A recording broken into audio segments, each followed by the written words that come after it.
Bueno, nos encontramos con Juan Daniel. Juan Daniel, mi nombre es Victoria Sandino Simán Herrera. Soy estudiante de la UNAD, de la Universidad Nacional Abierta y a Distancia, y estamos realizando un trabajo investigativo académico. Así que esta grabación y esta entrevista es netamente para este uso exclusivo de una tarea que tenemos que presentar en la materia de sociología del riesgo social. Muchas gracias por aceptar esta entrevista. María Victoria, mucho gusto. Mi nombre es Juan Daniel Castro. Soy coordinador de un grupo de diversidad sexual de personas mayores de los sectores LGBTIQ. Eh, y bueno, pues gracias por contactarme para esta entrevista, para este trabajo que estás realizando y en lo que pueda servirte con mucho gusto. Bueno, muy bien. Entonces, lo primero, muchas gracias de verdad por aceptar. Y la primera cuestión es, ¿qué grupo, cómo se llama el proceso organizativo que ustedes tienen y cuál es la labor que realizan con las personas LGBTIQ adultas mayores? Bueno, efectivamente, estamos hablando de la organización social Diversidad Senior Colombia. Esta organización ha cambiado de nombre pues un par de veces. Inició llamándose Senior Años Dorados. De hecho, todavía nos llaman de esa manera. Por ningún motivo particular, simplemente se llegó a ese acuerdo de cambiar el nombre. La organización lleva 10 años y medio desde su fundación. Nació en la casa, para, pues digamos, de la alcaldía, que la alcaldía dispuso para el trabajo con las personas de los sectores LGBTI, me enredé, de los sectores LGBTIQ en la localidad de Chapinero. Ujú. Eh, entonces allí nació el grupo. De allí fue trasladada la casa para la localidad de Teusaquillo hace aproximadamente 6, 7 años. Desde entonces nos reunimos allí. El grupo está conformado por principalmente acuden al grupo hombres gay. No todos son persona mayor. Entendemos en Colombia como persona mayor, mayores de 60 años de edad. Ujú. Tenemos personas realmente de todas las edades. El grupo no está cerrado solamente para persona mayor, sino que es un grupo en el que nos ha interesado, digamos, esa comunicación intergeneracional. Creemos que debe haber un apoyo mutuo entre las personas jóvenes y las personas mayores. Tenemos cosas que compartir, que intercambiar, y ahí se enriquece ese proceso. ¿Qué hacemos nosotros? Eh, Realmente las actividades son muy diversas, pero digamos que en un principio lo que se venía haciendo era como abordando, haciendo como una labor en parte pedagógica en relación con los derechos humanos de las personas mayores, por una parte, dando a conocer las políticas públicas en Bogotá. En este momento creo que ya hay a nivel nacional, pero también entonces están las otras políticas públicas, que son la política pública LGBT. Ujú.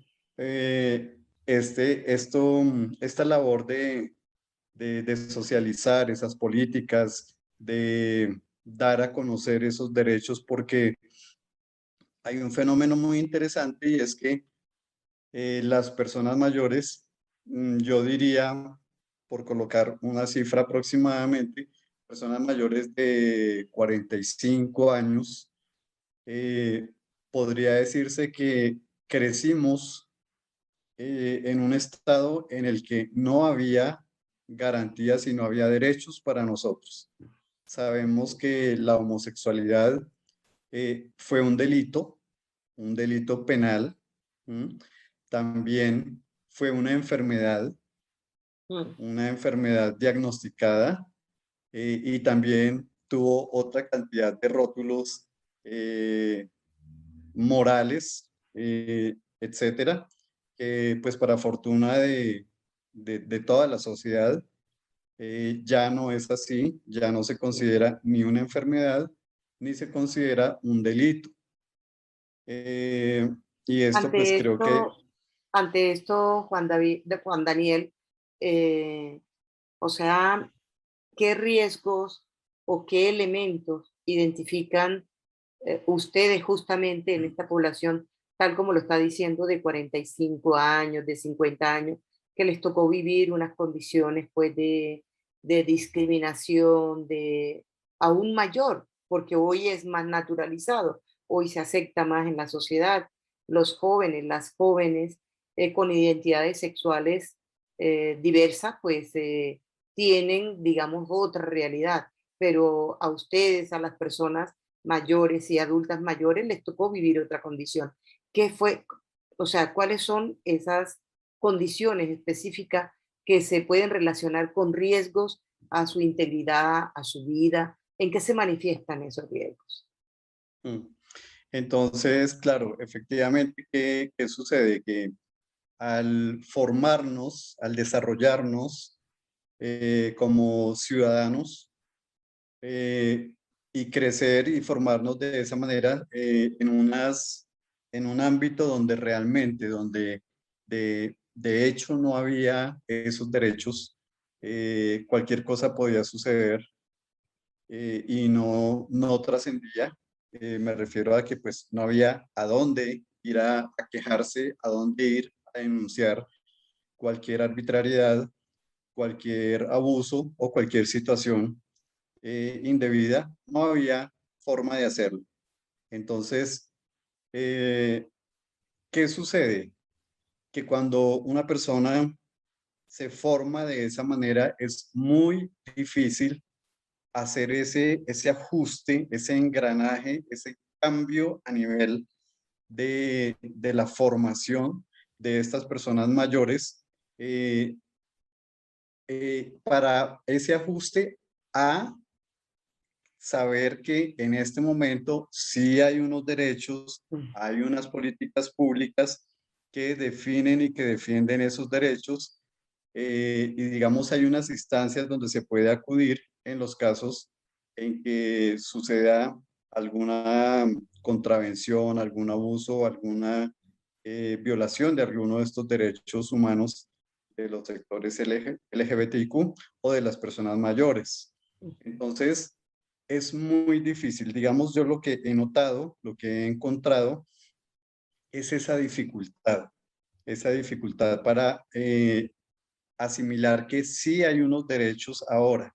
Y ujú, digamos que pareciera que lo que asumen las personas mayores, eh, es que, listo, sí, sabemos que hay unos derechos.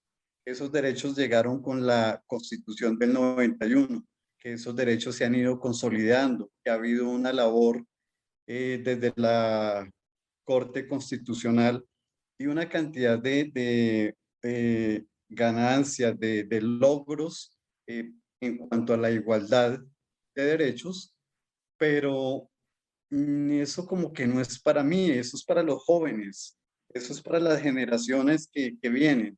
ujú. Entonces, obviamente con esta mentalidad, con esta formación, con esta dificultad para reconocer que esos derechos también cubren a las personas mayores, hay muchísimos riesgos. Riesgos que pueden consistir, por ejemplo, en que la persona mayor sea sujeto de discriminaciones que realmente son múltiples, las discriminaciones que pueden suceder sobre una persona mayor de sectores LGBTIQ. Me refiero a que puede ser discriminación por ser una persona mayor, por ser un viejo, una vieja. Eh, riesgos por discriminación por ser un gay, por ser una mujer lesbiana, por ser una persona hombre o mujer trans, o cualquiera de estas formas de diversidad sexual y de identidad de género. Entonces, pero también los riesgos cambian dependiendo de los sectores de la ciudad. Puede haber discriminación de clase social, puede haber Ujú. discriminación racial y a veces se conjugan Todas estas estos discriminaciones. riesgos de discriminación. Una persona negra, una persona